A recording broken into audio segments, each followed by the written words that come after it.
It's been about 3 months since God of War came out, and it's safe to say it's one of the greatest games this year. Santa Monica Studios really nailed it. Everything just works so well. The soundtrack gives the game a cinematic feel along with the game's one continuous camera shot. The combat just flows so well and honestly guys, you've heard this already. Hey guys, Max here with another episode of Level Up University. Kratos' newest adventure has him in a new and refreshing setting. He's no longer wreaking havoc on the Greek pantheon. Instead, this new game has him adventuring through the lands found in Norse mythology. Don't get me wrong, while the past trilogy had good gameplay and great action-filled fights, there weren't too many characters with interesting personalities. Kratos was a hothead with a tragic past, but there weren't any other characters to contrast the serious nature, which is fine. But now, because of the new game's focus on storytelling, we've gotten a few new characters with less angry and stoic personalities. My favorite of which, and the topic of today's class, will be Mimir, the smartest man among the living and dead. Before we begin, this video will be containing spoilers since I'll be discussing Mimir's depiction in God of War and how accurate it was to the source material. Now, with the spoiler warning out of the way, let's begin with today's class, Norse Mythology 101. The topic today will be God of War's depiction of Mimir. While climbing to the peak of the tallest mountain in Midgard, we hear Balder, accompanied by Thor's two sons, Modi and Magni, interrogating someone.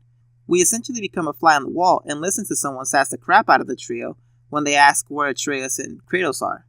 After not getting the answers they wanted, they eventually take the hint and leave, after which the player gets a chance to climb up and sees a man with horns embedded in a tree. This is our first official introduction to Mimir, and immediately he is aware that Kratos is a god and flexes his resume on us by listing all of his accomplishments. Who are you? Me? I'm the greatest ambassador to the gods, the giants, and all the creatures of the Nine Realms. I know every corner of these lands, every language spoken, every war waged, every deal struck. They call me Mimir, smartest man alive. Damn, Mimir, that's quite a resume. If you need a job, I can pay you by building you a body out of a Roomba and a bag of flour.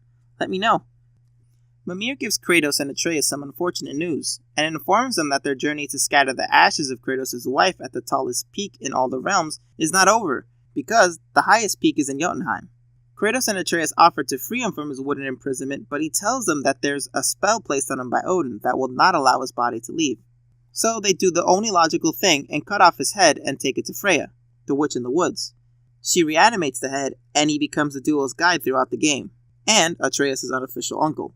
He becomes a useful source of information and advice along the journey, while providing great comedic relief to contrast Kratos' serious tone.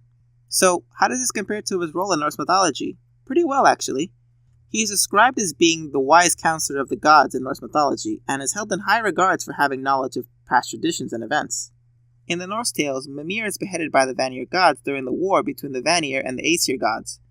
When Odin sees the head of his most trusted advisor, he takes it and embalms it with special herbs and chanted incantations over it, since he deemed Mimir's knowledge and counsel to be too invaluable to lose.